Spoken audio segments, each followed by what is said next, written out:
بسم اللہ الرحمن الرحیم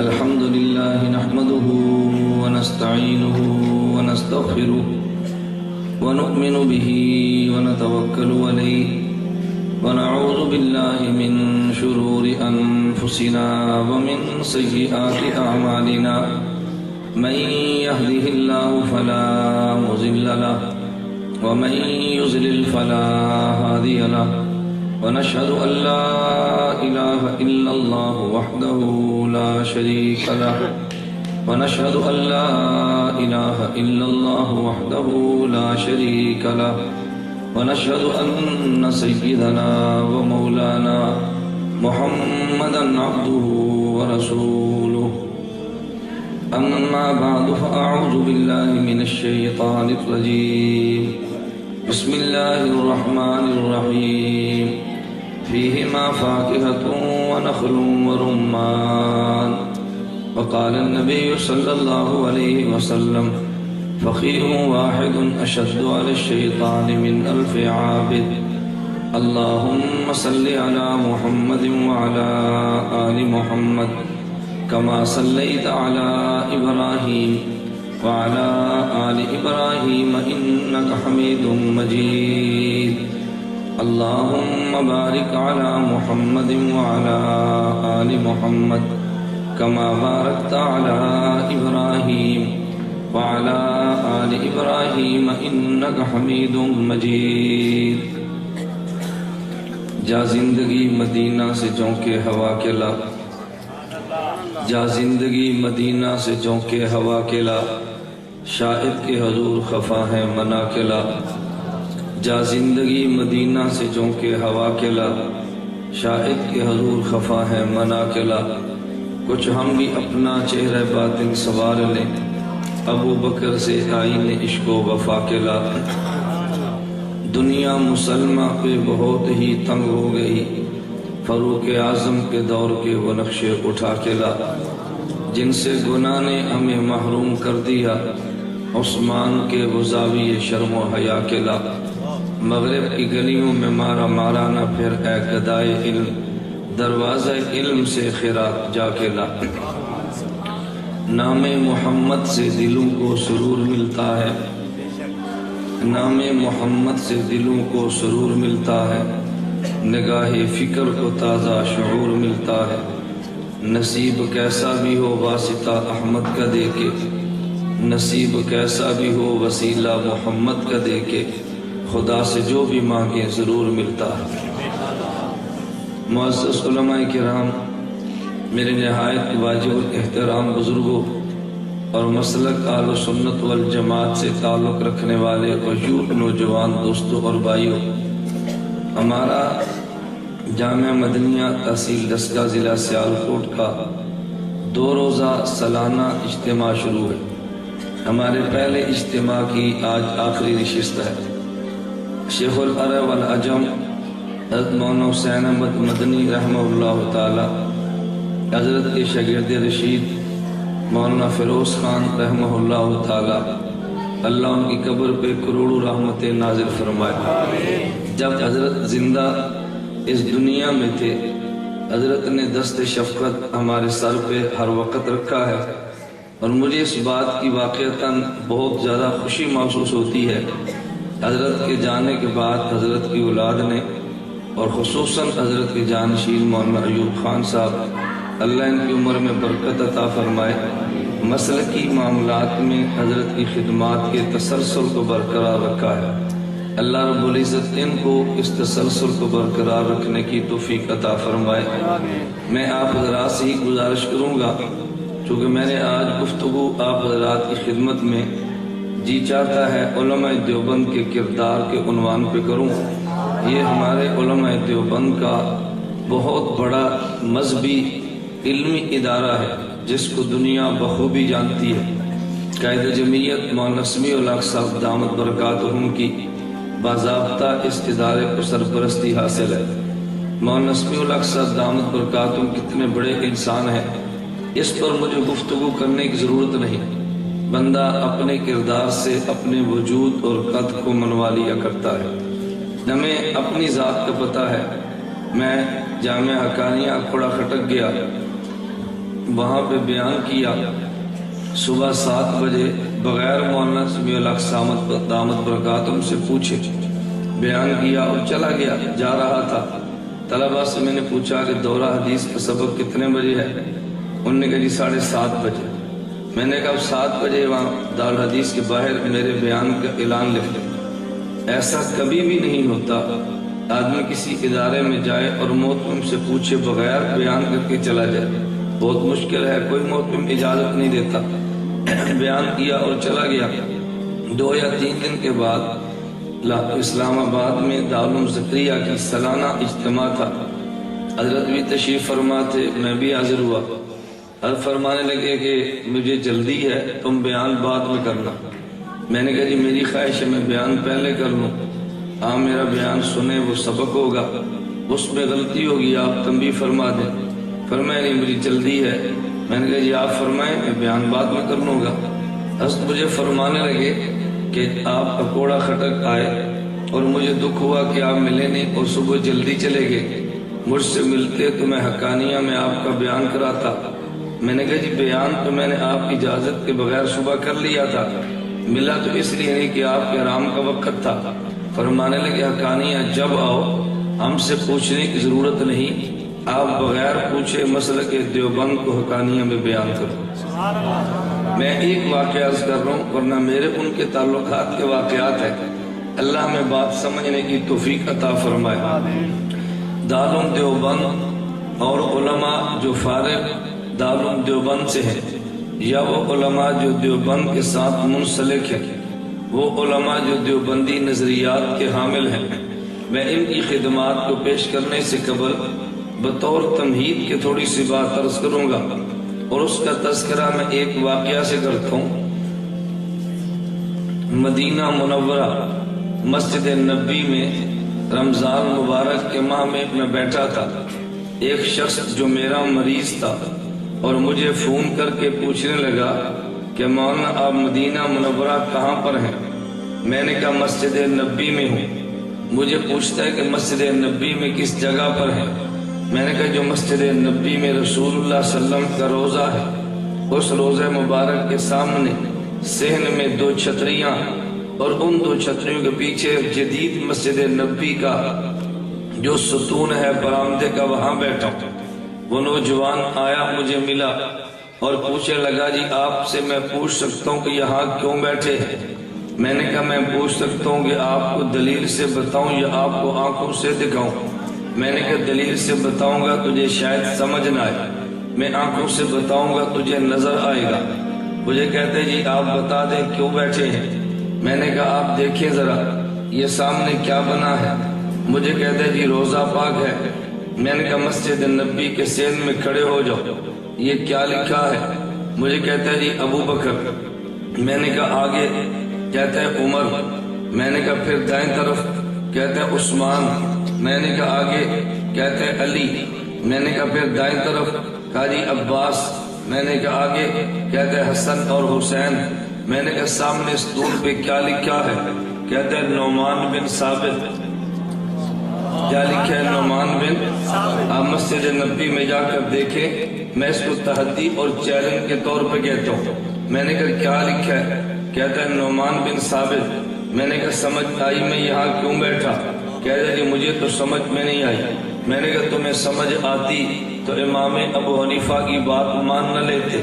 جسے سمجھ آئے وہ امام ابو حنیفہ کی بات کو مان لیتا ہے۔ میں سمجھ سے بات کہنے لگا ہوں، مجھے ایک شخص کہنے لگا یہ جی فلاں مسلک والے اپنے سر پہ مسجد میں آئے تو ٹوپی نہیں لیتے، اپنے سر پہ پگڑی نہیں باندھتے۔ میں نے کہا ان کو ٹوپی نہیں لینی چاہیے، ان کو پگڑی نہیں باندھنی چاہیے۔ مجھے کہتے جی کیوں؟ میں نے کہا جس بندے کی جیب میں پیسے ہوں وہ حفاظت کے لیے بٹوا بھی رکھتا ہے، اگر جیب میں پیسے نہ ہوں تو بٹوے کی ضرورت ہی نہیں ہے۔ جس بندے کے سر میں عقل ہو حفاظت کے لیے ٹوپی بھی پہنتا ہے، جب سر میں عقل نہ ہو ٹوپی کی ضرورت بھی نہیں۔ میں نے کہا ضرورت ہی نہیں ہے. مجھے کہتا جی بات نہیں سمجھ آئی. میں نے کہا وہی بات تو میں کہتا ہوں سمجھ آتی تو امام کی تقلید نہ کر لیتے, تو سمجھا جو نہیں ہے. میں نے کہا دیوبند کا نظریہ ہے ہمیں اللہ رب العزت نے علم اور عمل اس روزے والے کو دیا ہے. اس روزے والے نے علم اپنے اصحاب کو دیا ہے, اصحاب نے علم نعمان کو دیا ہے, اور نعمان نے علم ہمیں دیا ہے. میں یہاں بیٹھا ہوں تاکہ نعمان کا نام بھی سامنے ہو, یہاں بیٹھا ہوں اصحاب کا نام بھی سامنے ہو, یہاں بیٹھا ہوں میرے پیغمبر کا روزہ بھی سامنے ہو. دیوبند کا نظریہ ہے خدا نے علم و عمل نبی کو دیا ہے, اور پیغمبر نے علم و عمل اصحاب کو دیا ہے. اصحاب نے علم و عمل امام ابو حنیفہ نعمان بن ثابت کو دیا ہے. یہ میں تمہید باندھنے لگاؤں تاکہ آپ کو یہ پتا چلے کہ دیوبند نے کیا کیا ہے. علم و عمل خدا نے اپنے نبی کو دیا ہے, اور علم و عمل قرآن کی صورت میں دیا ہے. اگر اللہ اپنے پیغمبر کو قرآن نہ دیتا, خدا کی قسم براہ راست میرے اور تیرے اندر الفاظ قرآن کو اٹھانے کی ہمت ہی نہ تھی. اللہ نے قرآن پہلے دیا, اپنے پیغمبر کو دیا ہے, نبی کو درمیان سے نکال لے, مجھے اور تجھے قرآن مل ہی نہیں سکتا. بندہ پوچھتا ہے اس پہ دلیل کیا ہے؟ میں نے کہا دلیل اس میں قرآن کریم کی آیت ہے, لو انزلنا هذا القرآن على جبل لرأيته خاشعا متصدعا من خشیت اللہ. اللہ قرآن کریم میں اعلان فرماتے ہیں اگر اس قرآن کو میں پہاڑ پہ اتار دیتا پہاڑ ٹکڑوں میں بٹ جاتا, لیکن قرآن اٹھا نہ سکتا. بندے کے ذہن میں الجھن آتی ہے, اے اللہ اگر اس قرآن کو پہاڑ پہ اتارتے, قرآن کو پہاڑ اٹھا نہیں سکتا. ہم نے یہاں مدنیہ ڈسکا کے 9 سال کے بچے کو دیکھا ہے, وہ قرآن اٹھا رہا ہے.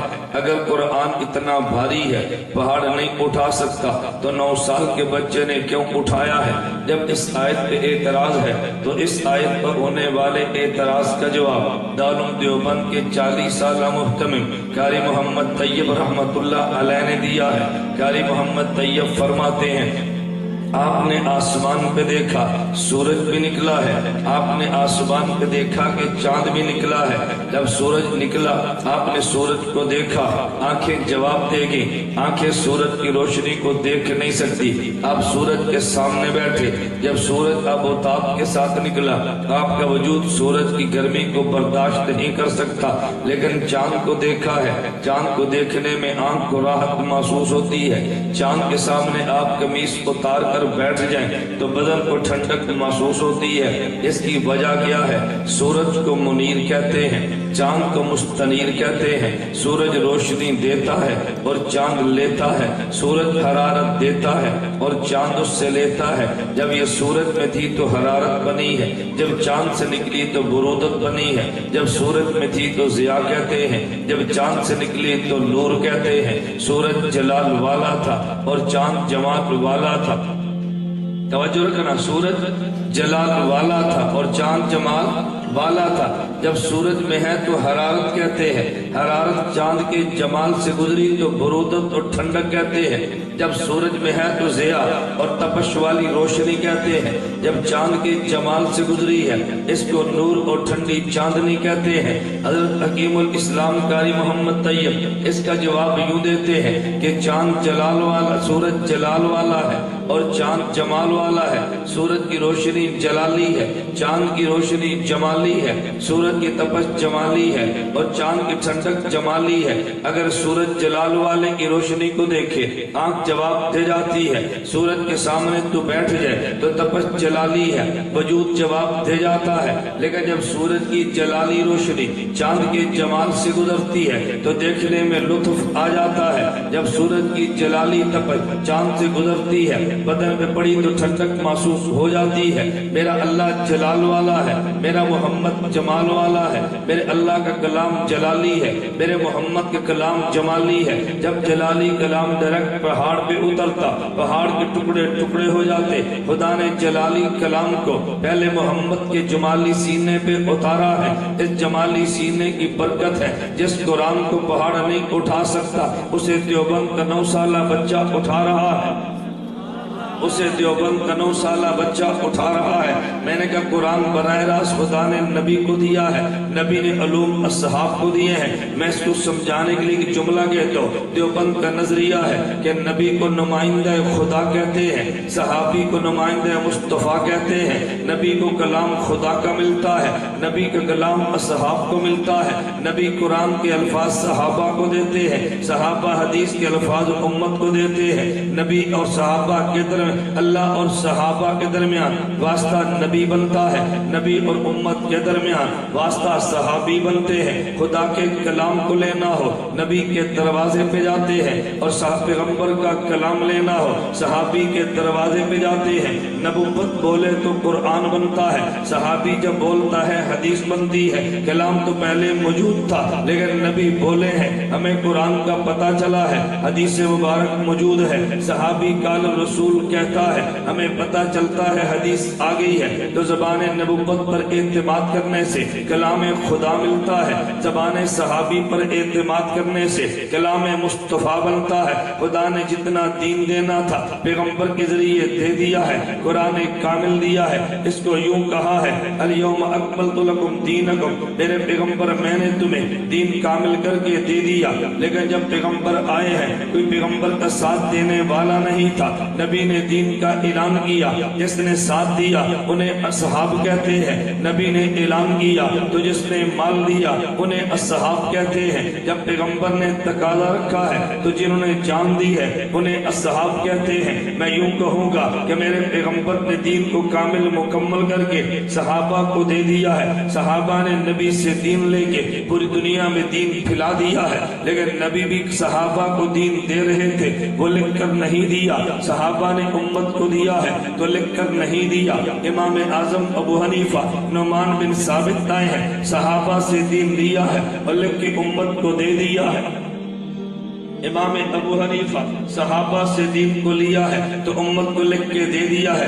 میں 3 لفظوں میں بات کیا کہ آگے چلتا ہوں۔ میں نے کہا نبی نے کہا تکمیل دین کا کیا ہے، صحابہ نے کہا تمکین دین کا کیا ہے، امام ابو حنیفہ نے کہا تدوین دین کا کیا ہے۔ دین کو مکمل کرنے والے ہمارے نبی ہیں اور دین کو جگہ دینے والے ہمارے نبی کے صحابہ ہیں، اور دین کو لکھ کے دینے والے امام اعظم ابو حنیفہ نعمان بن ثابت ہے۔ دیوبند والوں نے کیا کیا ہے؟ جو دین اللہ کے نبی نے خدا کے سے لے کے اصحاب کو دیا ہے، صحابہ نے دین نبی سے لے کے آگے امام اور امت کو دیا ہے۔ میرے امام نے وہ دین لکھ کے امت کے حوالے کیا ہے۔ دیوبند والوں نے کام کیا کیا؟